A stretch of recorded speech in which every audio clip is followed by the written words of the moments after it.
నంద్యాల జిల్లా కేంద్రంలోని చిన్న చెరువుపై ఉన్న పార్కును రాష్ట్ర పర్యాటక సినిమాటోగ్రఫీ సాంస్కృతిక శాఖ మంత్రి కందుల దుర్గేష్తో పాటు రాష్ట్ర న్యాయ మైనార్టీ శాఖ సంక్షేమ మంత్రి ఎన్ఎండి ఫరూక్ సందర్శించారు.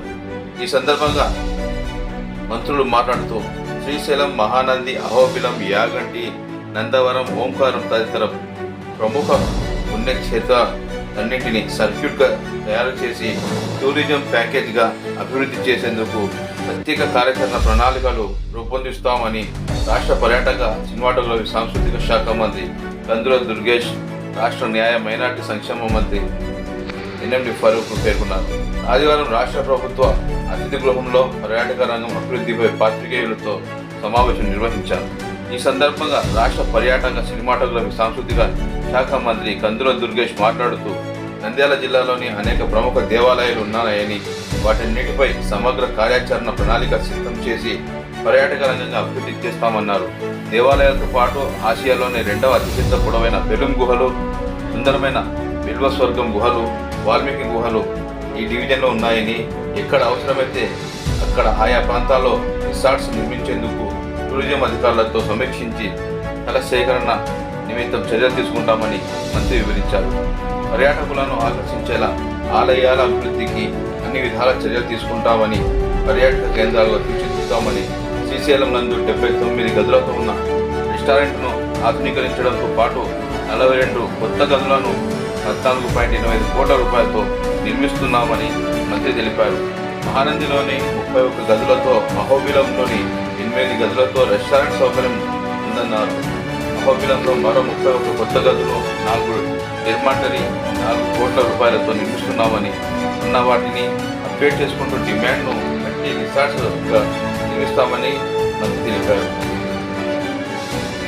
రాష్ట్ర న్యాయ మైనార్టీ సంక్షేమ శాఖ మంత్రి ఎన్ఎండి ఫరూక్ మాట్లాడుతూ నంద్యాల ఇండస్ట్రియల్ జిల్లా అని శిల్పారామంతో పాటు టూరిజం స్పాట్గా అభివృద్ధి చేసేందుకు చర్యలు తీసుకోవాలని పర్యాటక మంత్రిని సూచించారు. నవనందులు, నవనారసింహులు, శిలా సంపద, నల్లమల అటవీ సంపద తదితర ప్రాముఖ్యత గల ప్రదేశాలు జిల్లాలో ఉన్నాయని, వీటన్నిటిని అభివృద్ధి చేయడంతో పాటు జిల్లాను టూరిజం రిసార్ట్గా ఏర్పాటు చేసేందుకు చర్యలు తీసుకోవాలని సూచించారు.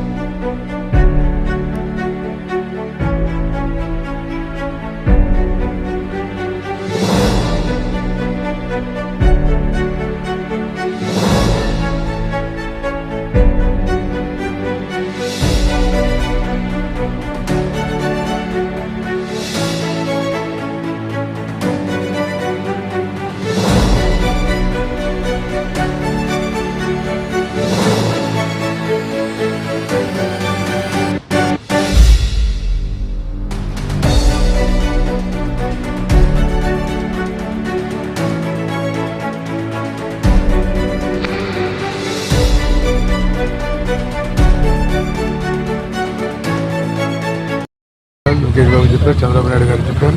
అది మనకు ఆ కమ్యూనిటీ చేయాలా. 1 రూపాయి 5 ఏళ్ళు ఇస్తారా?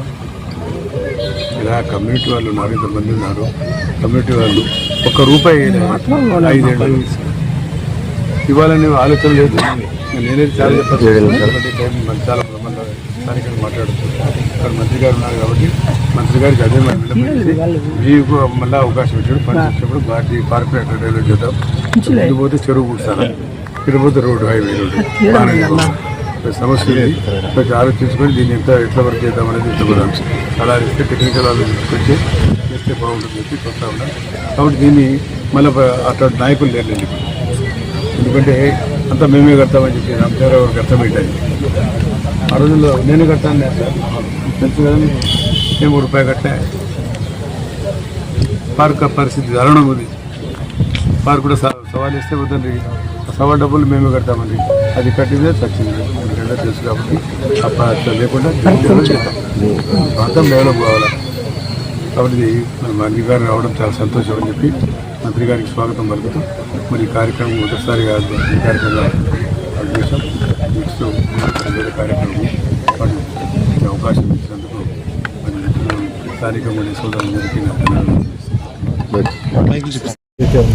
ఇక్కడ నవనందులు ఉన్నటువంటి ప్రాంతం ఇది. ఈ ప్రాంతంలో ముఖ్యంగా ఈ టెంపుల్ టూరిజంని మనం తిరుపతిని ఒక రకంగా ఏమనుకున్నామంటే తిరుమల తిరుపతి దేవస్థానాన్ని సెంటర్ పాయింట్గా చేసుకుని అక్కడి నుంచి శ్రీకాళహస్తి, అదేవిధంగా కాణిపాకం వాటిలన్నింటినీ కలిపి ఒక సర్క్యూట్ తయారు చేయాలనుకున్నాను.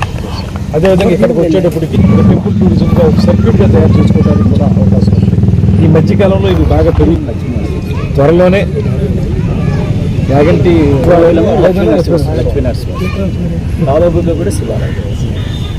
మొత్తం శైవానికి సంబంధించినటువంటి అనేక ఆలయాలు ఈ ప్రాంతంలో ఉన్నాయి.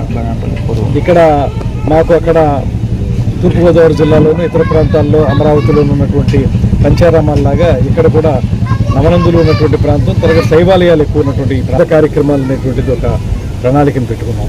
రాబోయే రోజుల్లో వరుసగా ఒక పర్స్పెక్టివ్ ప్లానింగ్ ఒకటి పెట్టుకుని దాన్ని మళ్ళీ యాక్షన్ ప్లాన్గా ఏ కార్యక్రమాలు చేయగలుగుతాం అవి సింపుల్గా చేసేటువంటి కార్యక్రమాలు చేయాలి.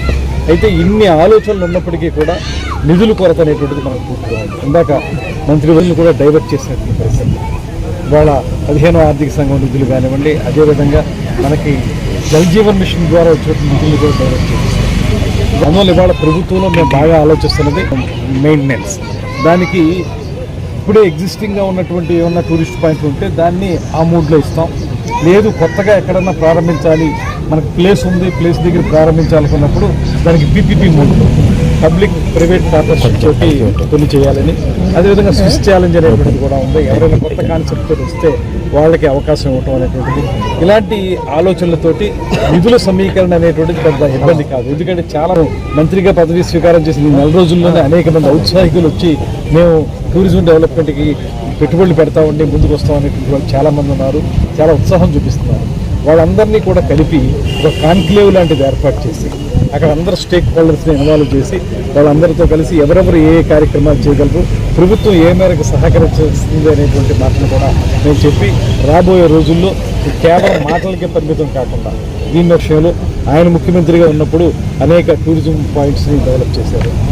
అదేవిధంగా ఉప ముఖ్యమంత్రి మన పవన్ కళ్యాణ్ గారు కూడా ఆయనకి ఎన్విరాన్మెంట్, ఫారెస్ట్ కూడా ఆయన చేతిలో ఉంది కాబట్టి ఎండోమెంట్స్ అదేవిధంగా ఫారెస్ట్ అవి 3 కలిస్తే కొంచెం మంచి ఇంటిగ్రేటెడ్ ప్లాన్ని తయారు చేయగలుగుతాం. ఈ మేరకు చిన్న చెరువుని అభివృద్ధి చేసే విషయం కానీ, నంద్యాల జిల్లాని టూరిస్ట్ హబ్గా తయారు చేసే విషయంలో కూడా ఒక సరైనటువంటి ప్రణాళిక రచించి దాన్ని ఏ విధంగా ముందుకు తీసుకెళ్లాలనేది నేను తప్పనిసరిగా తీసుకెళ్తాననే మాటని ఈ సందర్భంగా తెలియజేస్తూ